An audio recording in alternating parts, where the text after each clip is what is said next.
Kötü zamanlar geçmiyor, yaralar kapanmıyor, acım dinmiyor. Kötü zamanlar geçmiyor, yaralar kapanmıyor, acım dinmiyor. Kalbimiz güneş görmüyor. Bu şehir bize dost değil. Ah, kalbimiz güneş görmüyor. Bu şehir bize dost değil. İstanbul'u unut gönlüm. Söz Murat Mahmut Yazıcıoğlu, Burçak Çöllü, beste Burçak Çöllü. Ve bugün oyuncuyu sadece şarkı söyleyen değil, aynı zamanda onu sahnede var kılan bir beden olarak gören, tiyatro müziği deyince de ilk akla gelen isimlerden Burçak Çöllü ile beraberiz. Burçak hoş geldin. Hoş bulduk. Ne güzel de bir anı yaşattın bana biraz önce. Ya harika oldu İstanbul'u gerçekten. unut gönlüm. Senin şarkın. Evet benim şarkım. Yani biz yıllar öncesinde Burçak'la Sevmekten Öldü Desinler oyunda çalışırken Murat Mahmut Yazıcıoğlu'nun yazdığı, Berfin Zenderlioğlu'nun yönettiği orada ben gönüllü oynuyordum. Ve Burçak da bizim müzik direktörümüz, bütün şarkıları Burçak yaptı. Ve orada benim söylediğim parça buydu. Ama bu beni en çok zorlayan parçaydı. Çünkü biraz önce aslında sana bahsediyordum, onu da söyleyeyim. Yani bazı şarkılar vardır, oyuncu olarak da kıyamazsın, onu bozmaya ben çok çekiniyordum işte. Hani çünkü o kadar lezzetli, o kadar keyifli bir parça ki senin o notalarına bir ihanet etmek istemiyordum. Aa, estağfurullah. Öyle. Ya bu çok incelikli bir şey bu söylediğim bu arada. Çok teşekkür ederim. Sen de bana bugün hani gel beraber okuyalım dediğinde çok çekindim. Çünkü sen billur gibi okuyorsun. Yani biz şeyde zorlanıyoruz biliyorsun ki ve sen bu işin üzerinde çalışıyorsun zaten. Oyuncular karakterde söylemek çok kolay da hoca. Kendi gibi söylemek Kendi gibi olunca başka bir şey söylemek oluyor. başka değil mi? bir şey. Evet. Oysa ben hep sahnede Gökhan Türkmen gibi şarkı okumak istiyorum. Peki o zaman ya şimdi biz şey diyoruz ya Burçak, tiyatro müziği diye bir kavram var. Bunu herkes bilmiyor. Nedir bu? Aslında çok kabaca adından da anlayabileceğin gibi tiyatro için yapılan müzik. Hani çok da başka bir yerde aramaya gerek yok Ama bunu. bunu insanlar mesela bilmiyor. Yani Evet. böyle bir fark olduğunu, bunun ne demek olduğunu. Ama sizler mesela canlı orkestrayla sahnedeyken aslında yani 5 oyuncu varsa 6. oyuncu olarak orkestranın olduğunu gibi bunları birçok insan bilmiyor. Oyun içinde varsınız çünkü. Aradaki temel fark şu, yani canlı olsa da olmasa da hani bir tiyatro müziğini tiyatro müziği olmayan şeyden ayıran ne? Bence yani ben buna kendi tecrübeme göre cevap vereceğim. En önemlisi bir oyunun hizmetinde olması aslında o müziğin. Yani o müziğin aslında bir hani dekor gibi, kostüm gibi, ışık gibi dünyanın bir parçası olması, bir tasarım elementi olması ve en önemlisi hikayeye, yönetmene ve en çok da oyuncuya hizmet ediyor olması aslında bence onu herhangi bir yani tiyatro müziği olmayan bir müzikten ayıran en önemli şey. Yani müziği müzik için yapmıyoruz. Müziği sahne için yapıyoruz. Aradaki fark bu. Sen peki burada şimdi çok küçük yaşta aslında hem müziğe hem tiyatroya da aynı yaşlarda başladın. Keman çalarak mı başlamıştın? Evet. Değil mi? Evet. Allah'ım ne güzel de bir şey hatırımda kalan. Başlıyorsun ve sen aslında şu an yazarlık da yapıyorsun. Oyunda yazıyorsun, yönetiyorsun da. Bunların hepsiyle beraber yani bunları buluşturduğun nasıl bir yolculuk başladı senin için? 8 yaşında nedir ayol? Ne yapıyoruz? Biz o sırada sürahi nine taklidi yapıyordum ben yani. Tamam işte sen de yapman Başlamışsın. gerekeni yapıyormuşsun. Hepimiz yapmamız gerekeni yapıyorduk. Yani hani kendinden de bileceğin gibi doğalında ona evriliyorsun zaten o sende varsa biraz da şanslıysan. Ben işte 7 yaşında keman dersine başladım. Hemen ertesi sene yine şans aslında. Antalya Belediye Tiyatrosu'nun yaz kursları vardı, drama kursları. Hani orada da tiyatroyla tanıştım ve ben bu ikisini de eşit seviyordum her zaman ve hemen kafamla birleştirdim bu ikisini. Bir diğer şans bizim evde Broadway müzikalleri dinlenirdi. Böyle annemin CD çaları vardı böyle koca kolonlu bu şeyler vardı, setler vardı ya eskiden kat kat. Onlardan birkaç CD'si vardı yani daha CD de çok bulunmuyordu o zaman Türkiye'de. Bunlardan işte Phantom of the Opera, Cats, işte bunun gibi birkaç Broadway müzikali, rock operaları filan sonra ben işte giderek öğrendim. Biraz da kulağıma bunlar da oldu ve bunların ifadeliliği, ifade gücü beni o kadar etkiledi ki şimdi biliyorum ki bunun bu kadar ifade gücünün büyük olmasının sebebi o şarkıları oyuncuların söylemiş olması. Evet yani şarkıcılar değil, oyuncular tarafından söylenen şarkılar olması bence bu kadar etkileyici olmasının sebebi, ifade gücünün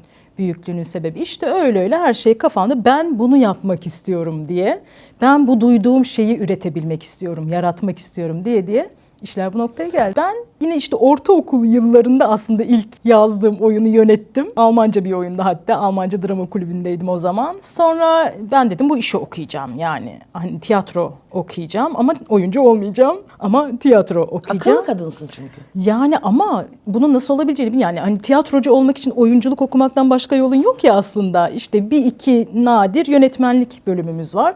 Bir iki dramatik yazarlık bölümümüz var ama tiyatroculuk aslında çok geniş kapsamlı bir şey. Ben dedim önce biraz müzik okuyayım bari. Sonra tiyatro okurum lisansta. Lisede müzik okuyayım, lisansta tiyatro okurum. Lisede girdim konservatuara. Ama müzik de o kadar içine çeken bir şey ki yani öyle 3 senede öğrendim gittim değil. Sonra müzikle devam ettim. Dışarıdan tiyatrocu oldum yani ben.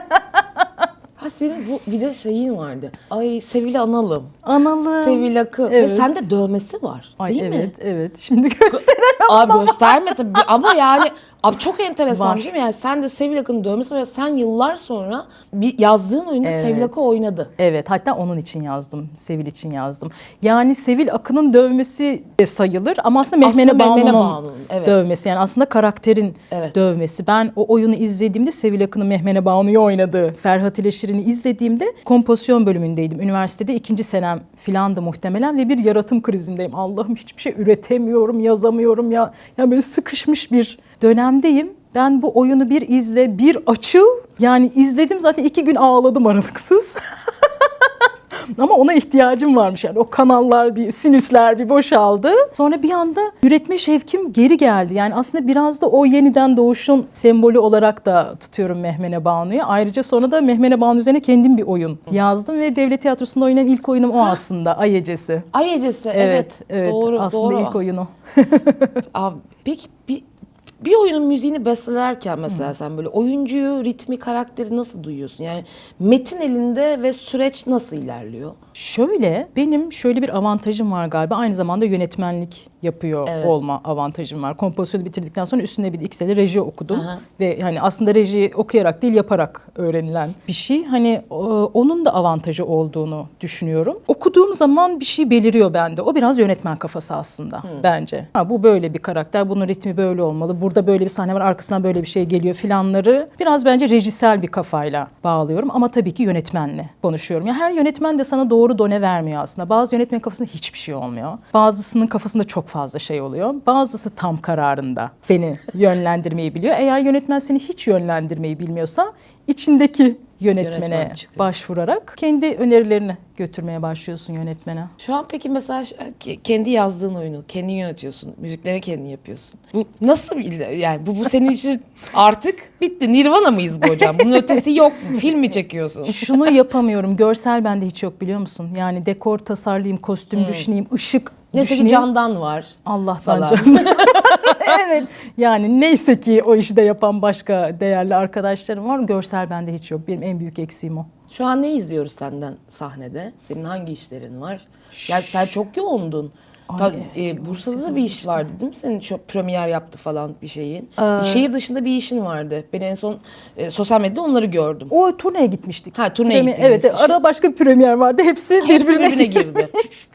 Şu an benim yazdığım Gaybubet Şehri ve Nihayet Makamı devam ediyor. Mesela izlenebilecek olan Nihayet Kumbaracı Makamı 50'de. Hala devam etsin o lütfen. Ya 9. sezonumuz oluyor artık. Yani beraber yaşlanmaya başladığımız, hani beraber yaş aldığımız diyeyim. Yaşlanmak değil de hayatı paylaştığımız bir oyun olarak devam ediyor. Orada kadınlar iç içe geçtiniz. Yani birbirinizin hayatına dokundunuz gibi görünüyor Evet. bir yandan da. O yüzden Evet, gerçekten Nihayet öyle Makamı'nı oldu. muhakkak seyredin. Zaten önereceğimiz oyunlardan bir tanesiydi. Yakaladığınız bu tarihi yapışın, çok fazla oynanmıyor Ayda bildiğim bir kadarıyla. oynuyoruz, evet. Başka var mı hocam? Şehir tiyatrosunda. Şehir tiyatrolarında orkestra şefliğini yaptığım Ağrıdağ efsanesi var. Yaşar Kemal'in. Oğuzhan Balcı'nın müziğini yönetiyoruz. Onu da Yiğit Sertdemir oyunu yönetti. Devlet Tiyatrosu'nda Ölü Canlar var. Müziğini yaptım. İstanbul, Ankara ortak yapımı. Aa, iyi ki bir şey daha vardı aslında. Geçmişin gölgesi var şehir tiyatrolarında. Yaftalı Tabut var. Hani müziklerini duyabilecekleri çok Yaftalı var. Tabut da çok güzel bir oyun. Çok hoş bir iş değil mi? Ben de çok seviyorum onu. Ben de hep kadınların çoğunluk olduğu oyunları mı beğeniyorum acaba diye düşünüyorum şu an.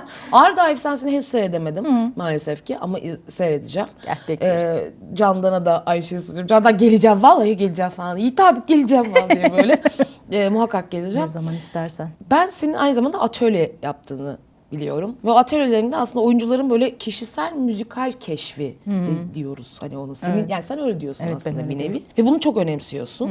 Bir oyuncunun böyle sahnede şarkı söyleme cesareti dediğin hikaye yani bu. Bu cesareti böyle nasıl ortaya çıkarıyorsun? Mesela bir oyuncu gerçekten çok farkındasın sen tabii ki de. Duyuyorsun onun sesini ama o cesaret nasıl çıkıyor hoca? Ben çok uzun süre mesela onu cesaret edemedim. Sonra bana hatta sahnede bir şarkıyı okurken yıllar önce Küskün müzikalde orada Engin Alkan söylemişti mesela şey diye. Şu tondan çalın dedi. Ben dedim ki hocam ben çatlarım. Ben oralara çıkamam. Hayır o sende var. Sen oradan söyleyeceksin. Aa evet. Sonra Eylem Pelit aynı şekilde Fosforlu Cevriye müzikalinde o da öyle girdi falan. Ama duyduğunuz gibi o cesareti oyuncuya nasıl veriyorsun? Kimisi içine daha çok kaçabiliyor çünkü. Evet, senin bunlardan açılmış olman şu an beni etkiledi bu hikaye. Yani sen oraya çıkarsın dediklerinde ona direnebilirdin. Ama Evet. sen onun üstüne gitmeyi tercih etmişsin. Ha. Bu çok değerli bir şey. Yani bizim sıkıntımız şu. Ben tabii hani müzik kökenli ve tiyatroda çalışan biri olduğum için ve yıllardır oyuncuları, belki yüzlerce oyuncuya şarkı söylettiğim için buradaki sıkıntıyı en merkezden gören kişiyim. Bizde oyunculara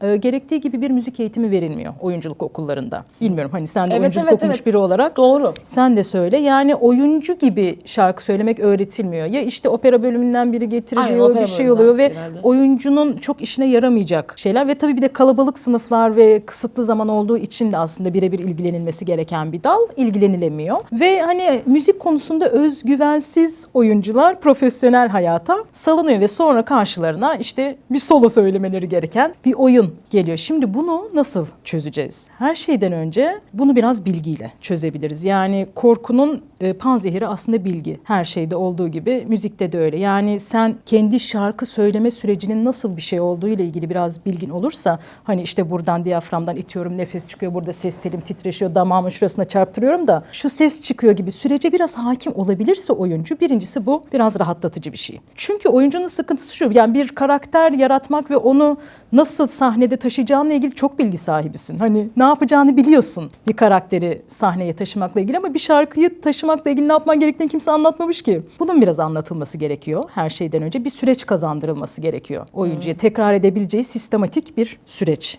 kazandırılması gerekiyor. Bir. İkincisi bunu biraz şey gibi görüyorum. Ben motosiklet kullanıyorum yıllardır ve bir güvenli sürüş eğitimine katılmıştım bir kere ve hiç yapabileceğimi düşünmediğim inanılmaz akrobatik şeyler yapmıştım orada. Yani giden motorun üstünde ayağa kalkıp oradan oraya Ne? geçmeler, oradan oraya Bunları geçmeler. yapmıyoruz. Bunu yanımızda profesyonel biri olmadan yapmıyoruz. Evet tabii ki yani. İşte burada tam olarak mesele o. Yanımda profesyonel biri vardı.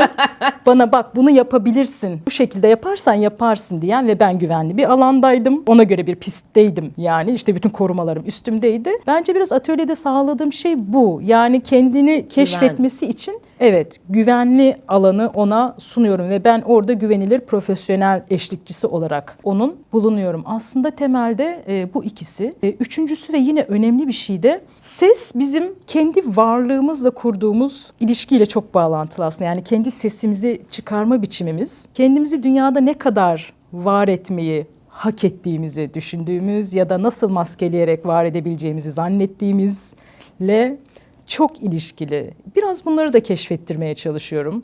Yani mesela tizlere çıkmakta neden sorun yaşar insanlar? Çünkü tizlere çıkarken sesini yükseltmek zorundasın. Evet. Ve yükseltmek istemezsin. Hani çünkü daha fazla alan kaplamaktan çekinirsin. İşte bu bizim dünyada ne kadar var olmayı hak ettiğimizle de, hak ettiğimizi zannettiğimizle de ilgili bir şey. Biraz ya psikolojik bir de bir şey yani. o kadar öyle ki doğrudan, yani doğrudan senin öz imajınla ilgili, senin kendi varlığınla, dünya ile ilişkinle ilgili biraz bunları da hani ben gözlemleyerek öğrendim bunları ve gözlemlediğim şeyleri elimden geldiğince okudum, öğrendim. Böyle biraz bunları konuşuyoruz. Hocam mesela diyorum ki ben tizlerde sıkıntı yaşamıyorum. Evet. Yardır yardır. Ha. Schneider gibi dikine dikine. Ben peslerde problem yaşıyorum. Evet. Bu niye oluyor? Köklenmekle ilgili Köklenmek sıkıntı ilgili olabilir. sıkıntı var. Evet. Hayat sürekli bunlarla alakalı. Peki çok acayip bir yere gitti ha bunlar. Evet. Bir de bizde galiba yani senin yaptığın o iletişim, oyuncuya olan diyaloğunda şöyle bir şey oluşuyor ya. Biz oyuncular olarak sonuçta yani alkışla iş yapan insanlarız. Beğenilmek istiyoruz. İşte burnum da güzel çıksın, ağzım da güzel çıksın. Ay o kostümün orası öyle çirkin gösterdi, beni kilolu gösterdi ha gibi şeyler. Galiba şarkı söylerken de derdimiz güzel okumak üzerine olunca karakteri kaçırmak. Şimdi işte diyelim ki böyle birini oynuyorum. Şarkıyı böyle nameli nameli. Şimdi nasıl olacak? Evet. Arasını işte ama şarkıyı güzel okumam lazım ama karakter böyle konuşuyor gibi durumlarda sıkıntıda sana başvuruyor oluyoruz. Aynen öyle. Bak bunu çok güzel söyledin. Unutmuştum. Harika bir noktaya parmak bastın. Gerçekten güzel duyulma kaygısı da bu işin önemli bir tarafı. Yani tabii ki bir ölçüde doğru duyulmasını istiyoruz müziğin. Ama güzellik çok görece bir şey. Yani az önce dedim ya, oyuncular söylediği için o kadar ifadeli duyuluyordu o şarkılar diye. Yani ben bunu çok seviyorum. Oyuncunun yarattığı şeyin bir parçası olmasını seviyorum o şarkıların. Hani istisnaları olmakla beraber. Atıyorum çok temiz, çok sesli bir şey söylüyorsundur da, korosundur da, o başka. Ama hani bir solo karakter şarkısı söylerken esas değerli olan bu zaten. O karakterin kattığı şey, onu bir ifade aracı olarak kullanması. Bunu da hep hatırlatıyorum oyunculara. Ve senin zaten en büyük işte özelliğin oluyor. Hem tiyatronun içerisinde bir insan, işte müzisyen ve yönetmenlik, yazarlık olunca otomatikman orayı tam paketsin abi. Yani direkt doğru adresin, anlatabiliyor muyum? Peki Teşekkür mesela ederim. seninle çalışmak için özel ders falan veriyor musun böyle Veriyorum. şeylerde? Nereden takip edebilirler? Sana nereden ulaşabilir bununla ilgili çalışmak isteyen oyuncular? Web sitemden ulaşabilirler. Burçakçöllü.com'dan, Instagram'dan yazabilirler. Bazen görüyorum. Yani. Bazen görüyorum dersen öyle olmaz. Hani web Çoğunlukla sitesinden görüyorum. başvuru yani yapacak. Hani, web sitem rahat olur. Yani web sitemden ulaşabilirler bana. Artık bu web siteleri falan zor oluyor. Hep insanlar biliyorsun o anda DM'den yapıştırmak istiyor. DM'den de yapıştırabilirler. Görürüm. Hemen o gün değilse de birkaç gün içinde görürüm yani. Tamam, Görürüm, o zaman kaçmaz. bundan sonra Görürüm. adresi biliyorsunuz hocam. Çok korkuyorsanız hemen Burçak Evet, diye. Instagram'dan yazsınlar.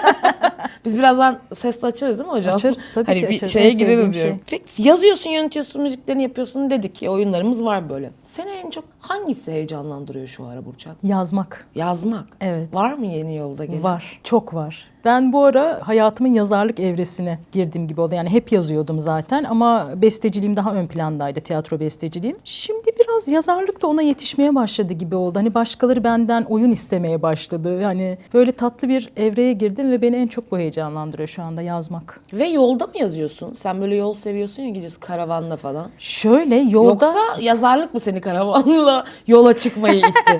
Bu da olabilir. Bence şöyle oluyor. Yani işin yazma kısmını evde yapıyorum. Sabit rutinle yapıyorum. Ama kafada oluşturma kısmını biraz hareket halinde yapıyorum aslında. Yani yolda biriktiriyorum, evde yazıyorum gibi. Ya bu yazarların kaç tane konuk aldıysam herkesin disiplini var. Ben her sabah şu saatte, şu kadar sayfa, bu kadar video. Evet. Sende de mi böyle bir Var. rutin? Benim günlük 4 saatim var. 4 saat 4 mi? saatim var. Bacım çok.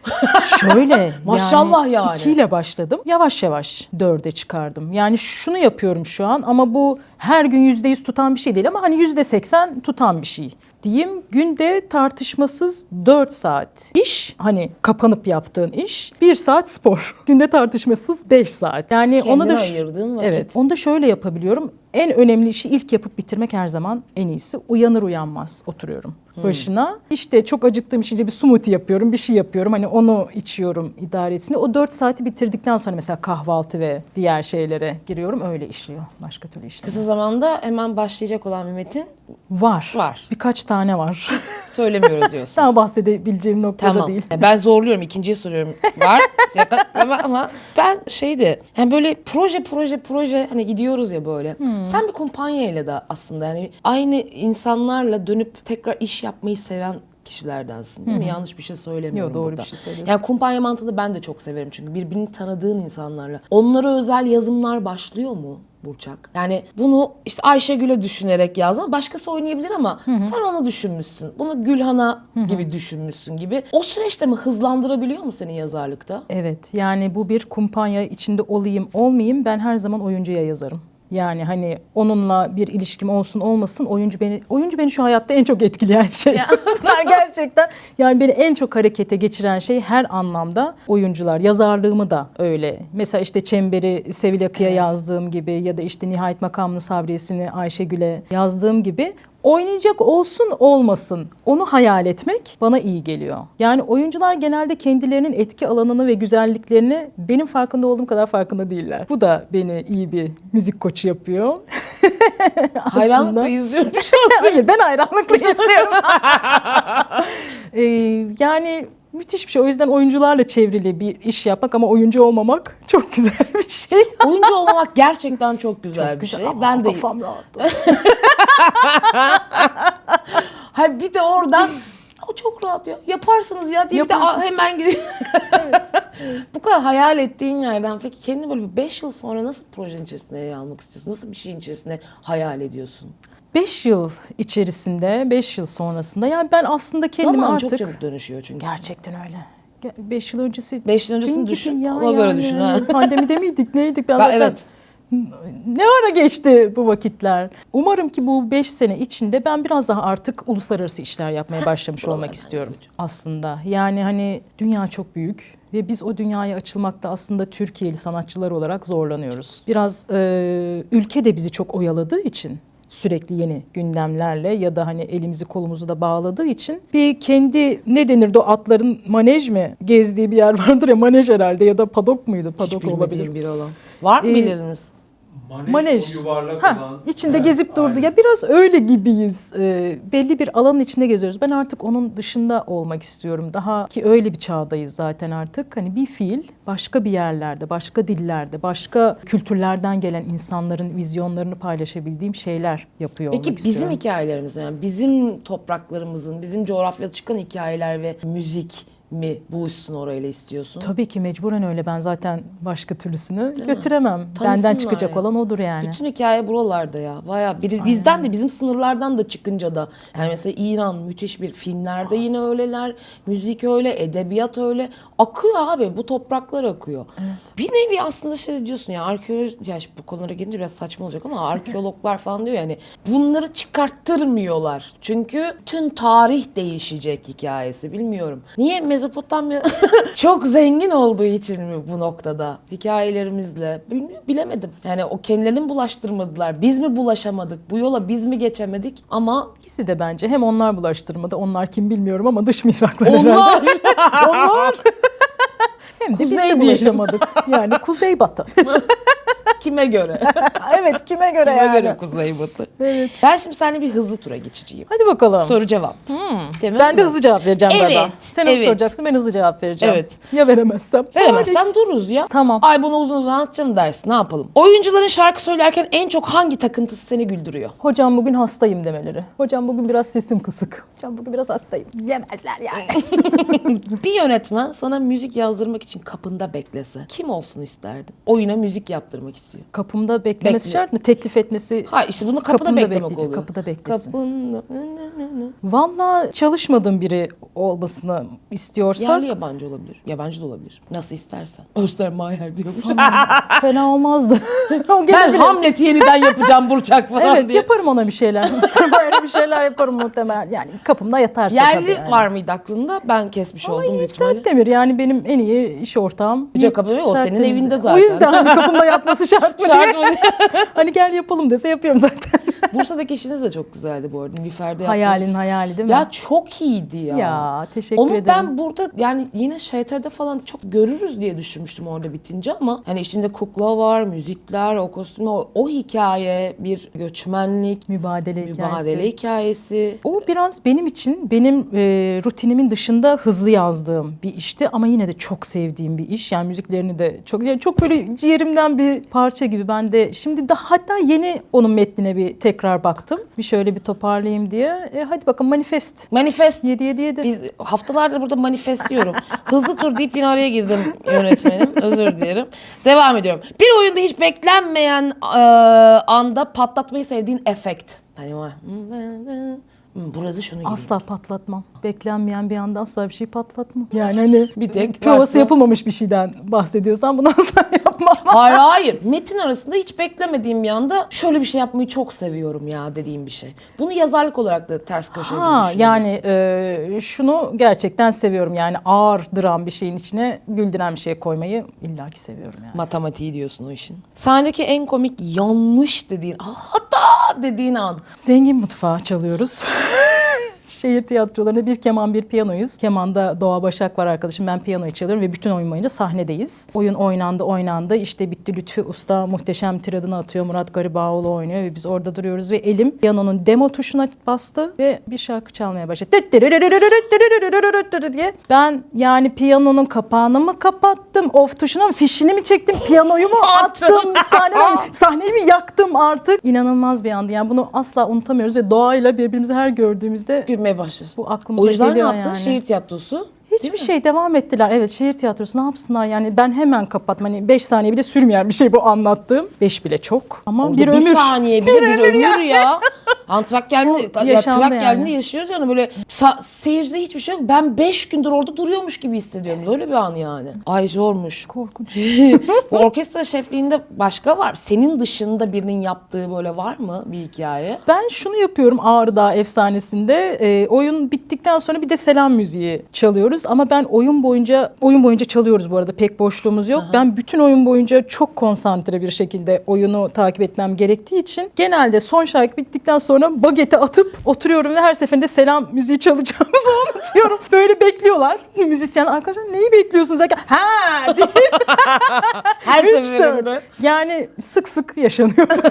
Ya bir de haftanın 5 günü oyun oynanmıyor. 3 gün 5 oyun Beş üst üste oyun, oynuyoruz. Yani evet, üst üste çarşambadan oynuyorsun. cumartesi 5 ya da 6 oyun. matine suare bir de. Oynuyoruz. Beste yaparken ya da yazarken ya da yönetirken asla vazgeçemediğin küçük alışkanlık. Panik olmak. Hiç hep panik misin? Vazgeçemem Ne oldu paniğimden. bize biraz önce oyunculara Şöyle- sakin diyordun. Tabii işte ne bu yaralı şifacı kendinden öğrenmiş. Yani bu sefer yapamayacağım diye düşünmekten asla vazgeçmem. Yani hep yaptım ama bu sefer olmayacak. Bir gelir o yani, her seferinde gelir. Bir oyun repliğini besteleyecek olsan hangi replik olurdu? Ya da bestelediğin. Kendi oyunlarımdan olabilir mi? Tabii ki. Çünkü en çok onları Tabii hocam bunun PR'ını yapıyoruz. Yani nihayet makamın hani zaten çok şarkı yazdım ama ondan bir şey bestelemek isteyebilirdim belki. Bak şimdi birden de söyleyince hatırlayamadım lafı. Hayat öyle engin bir şey ki Sabriye. Bir mutsuzluğa bağlanmak için öyle uzun ki. Güzel. Bu olabilirdi. Ay bugün benim aşk günüm gibi. Burçak'a böyle aşkla bakıyorum ya. Aman vallahi billahi bu neymiş be. İnsanın başkasının meziyeti, kendinde olmayan bir meziyeti bir başkasında gördüğünde ona hayran böyle bakıyor ve kalıyor ya. Hani sen benim için öylesin. Bu tiyatronun içerisinde gerçekten hayranlıkla seyrettiğim bütün işlerini, besteler falan böyle ay diye böyle keyifle baktığım bir insansın. Bu bir ve bugün yetenek biliyor karşımda. musun Pınar? Artık bence öyle. Hayran olabilmek artık bir yetenek. O pek kalmadı. Sen fark ediyor musun yani? Hani herkes birbirini O yüzden sadece küçük bir çemberdekiler görüşüyoruz. evet, Başka galiba insanları öyle. hayatlarımıza almamaya çalışıyoruz. Yani merak edebilmek, ona hayran olabilmek, bir şeyini beğenebilmek bu biraz azaldı. Şey de var ya, bak dur burada hemen parantez açalım girdiğin yere. Bazı insanlar diyor yani hep aynı insanlarla çalışıyorsunuz. Hep işte bir grubu kimseyi dışarıdan almıyoruz. Abi alamıyoruz. Biz de yara almaktan korkuyoruz. Birbirimize sarıldığımız insanlar var. Onları sarılmaktan keyif alıyoruz. Burada da öyle yani bizim bu deney evinde, GTR Müzik'te de biz çok yakın arkadaşlar. Herkes birbirini böyle sarıla sarıla işlerimizi birleştirmeye çalışıyoruz. O benim menajerim, o onun bilmem nesi, o onun şeyi. Böyle kendi içimizde bir şey yapıyoruz mesela. Çünkü galiba çok yorulduk Burçak ya. Çok üzüldük yani. Çok üzdüler lan bizi. Güvensiz bir ortamda yaşıyoruz. Yani mesleğimize dair, geleceğimize dair hiçbir güven hissimiz olmadan aslında kendimizi var etmeye ve varlık alanı yaratmaya çalışıyoruz. Tabii ki bunun bir yorgunluğu olacak. Ve tabii ki de şey kısmında yani tabii ki de para kazandığımız dışarıda başka bir sürü işimiz var. Ama dönüp dolaştığımız, ortada buluştuğumuz bir ekiplerimiz var. Evet. Ve bu çok kıymetli. Evet. Onlara da hayran olmaya ömür boyu devam edeceğiz umarım arkadaşım. Bugüne kadar seni en çok şaşırtan oyuncu performansı kendi işinde. Çok var. Olumsuz. Ben olumsuz sormadım soruyu. Yani olumlu sordum. Bu kadar hayranlık falan deyip üzerine olumsuz bir soru soruyor. Kimi gömmek istersin Burçak? Hadi biraz da Hadi mezar kazalım. Dikkat et ayağını kaldırmaz mı oraya? Yani oyuncular beni genelde çok etkiler. Çok var. Hangi birini desem bilemedim. birden fazla var. Peki. Kapanış sorusunu soruyorum. Burçak Sound dediğimde aklına gelen ilk kelime ne olur? İnce. İnce. Anladım. İnce. Anladım. Tabii ki de anladım. İnce ince. Çok teşekkür ediyorum Ben sana. teşekkür ederim. Çok teşekkür ederim. Söylemek istediğin son şöyle bir laf bitirmek istiyorum. Şunu söylemek istiyorum en son dediğin bir şey varsa eklemek istediğin. Galiba yok. Çıkın. Harika bir yermiş burası. Çok mutlu oldum buraya geldiğim Biz de için, bu çok güzel mutlu sohbet olduk. için. Tekrar yapalım. Lütfen yapın. Siz de bana gelin böylece ekip olarak, bir de ben de yapalım. Çok teşekkürler. Ben teşekkür ederim Burçak'cığım. Hepinize seyrettiğiniz için de teşekkür ederiz. Bugün Burçak Çölü ile beraber aslında biraz tiyatro müziği dedik. Bu kavram çok bilinmiyordu. Bunu da beraber üstüne basmış olduk. Yazarlık, yönetmenlik, her zaman olduğu gibi kültür sanat alanında yine bir sohbete daldık. Hepinizi hayranlıkla, kalpten öperek seviyoruz. Bir sonraki programda görüşmek üzere.